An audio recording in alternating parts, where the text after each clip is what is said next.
Okay, Daniel. So what's the latest with this case?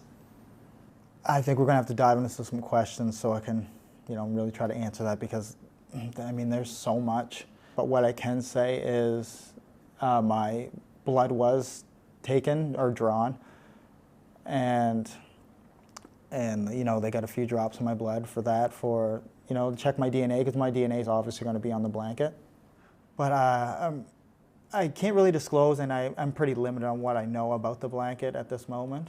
But I can say, with the DNA collection, something's definitely proceeding forward with that. Look, let's get one thing straight before we even dive into the files. The version of the story you see on the evening news is nothing but a polished, sanded-down retail version of a much darker reality. When a case involves missing kids like Jack and Lilly, the official narrative is always designed to keep the public calm, while the real players are busy moving pieces on a chessboard we aren't even allowed to see.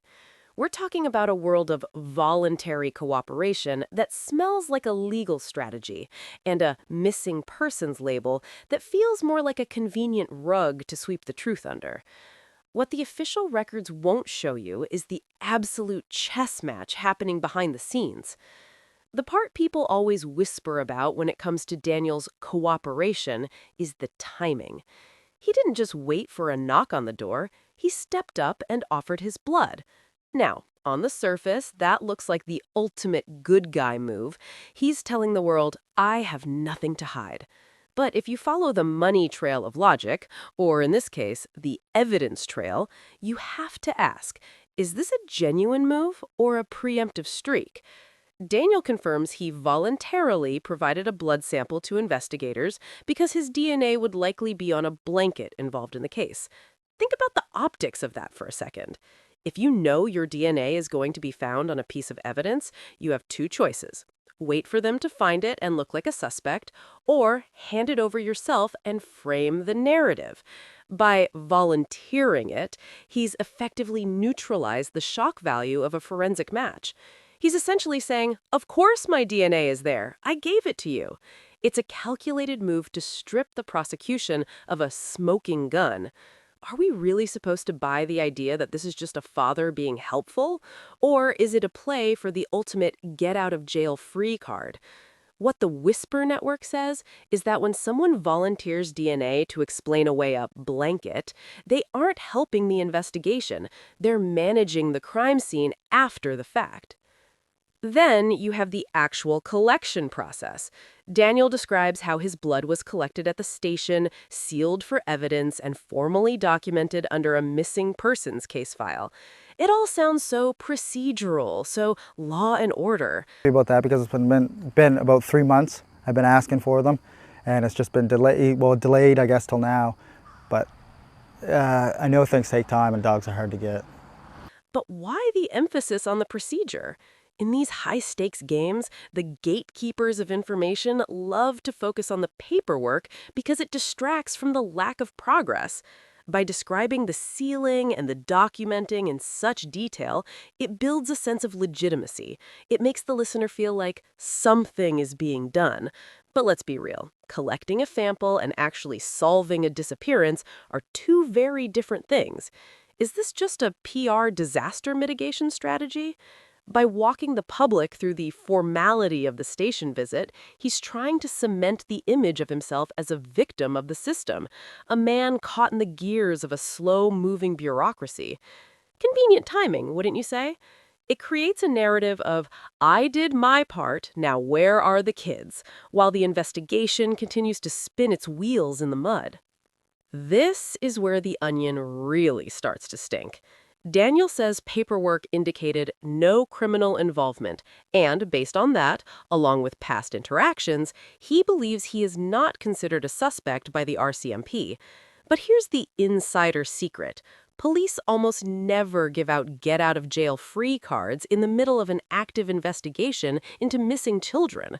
No criminal involvement is a phrase that can be twisted a dozen ways. Does it mean he's cleared forever? Or does it mean they just don't have the probable cause to cuff him today? What the official records won't show you is the tactical nature of police communication. They might tell a person of interest exactly what they want to hear just to keep them talking. Is he really not a suspect, or is he just being kept on a long leash? It's a powerful piece of clout to wield in the court of public opinion. If you can tell the neighbors and the true crime vloggers that the cops gave you a gold star, you've won the PR war, even if the legal war is just beginning. Are we really supposed to believe the RCMP just hands out not a suspect memos like participation trophies? Now we get to the part that makes my skin crawl. The polygraph. Daniel states he previously took a polygraph focused on questions about death and claims investigators concluded he was truthful. But, and this is a massive but that the gatekeepers want you to ignore, he emphasizes he was not asked questions about abduction or disappearance. Let that sink in for a minute. That's not a polygraph. That's a carefully curated interview. It's like being asked if you stole the car, saying no, and being cleared, without anyone ever asking if you drove it into the lake. Why the specific focus on death? Is it because they don't have bodies? If there's no death to confirm, then of course he passes. It's a classic move in the Whisper Network playbook. Answer the question that makes you look innocent and ignore the one that actually matters. This is high-level narrative management. He gets to walk around saying, I passed a polygraph, which sounds great in a headline, but the money trail of the truth shows a massive, gaping hole where the real questions should have been. Who is cashing out on this truthful result? It's a play for the insurance of public trust, nothing more. When the cameras are on and the heat is up, he gives the direct denial. When directly asked, Daniel denies killing or having anything to do with the disappearance of Jack and Lilly. It's short, it's punchy, it's what every PR consultant dreams of. But look at the framing. In the world of statecraft conversation, a denial isn't just a no, it's a boundary. By setting this hard line, he's trying to shut down the speculation. But the skeptical mind has to ask, why the need for such a rehearsed-sounding no? Humans are messy. Innocence is usually loud, chaotic, and desperate. This feels calculated.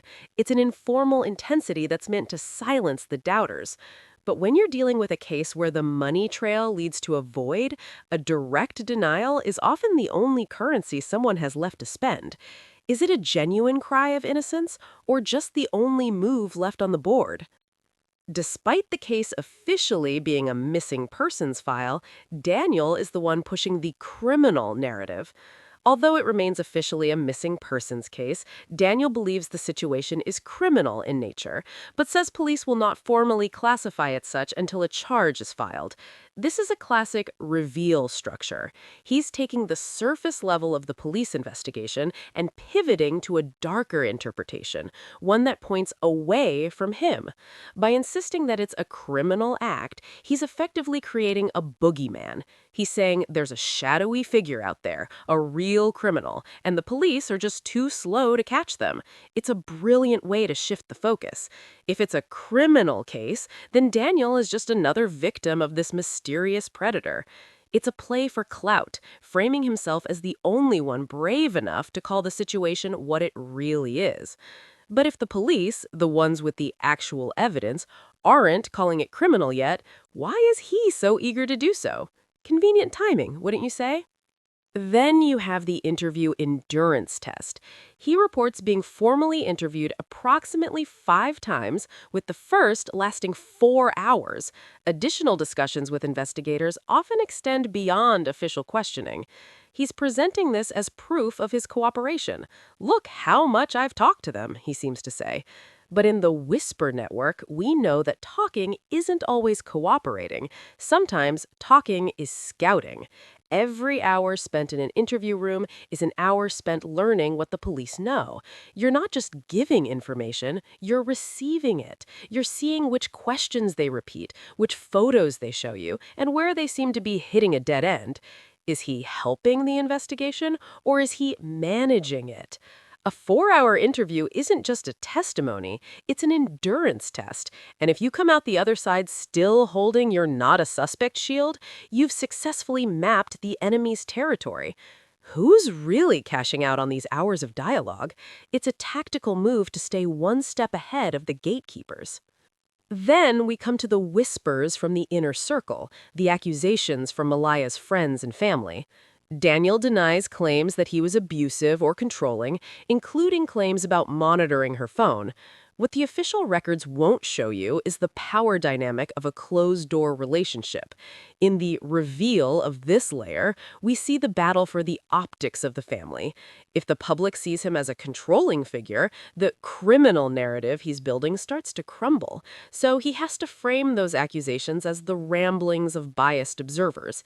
He's essentially saying, they don't know the real us. It's a calculated move to discredit the whisperers. But are we really supposed to believe that all these friends and family members are just making it up for clout? Or is this a PR disaster that he's trying to bury under a layer of calm denial? The rumors get even darker. Claims of drug use, drug dealing, or hosting a drug party around the time the children disappeared. Daniel strongly denies these claims. He states there were no drugs found in the home. This is the money trail logic at its peak. Drugs imply a certain kind of lifestyle, a certain kind of vulnerability, and a certain kind of debt. If there were drugs involved, it changes the motive from a tragedy to a consequence. By strongly denying this, he's trying to keep the sanctity of the home intact. But in the world of investigative commentary, we have to ask, why was that rumor there in the first place? Smoke usually comes from fire. If he's so adamant that the house was clean, is he protecting his reputation, or is he protecting the insurance of his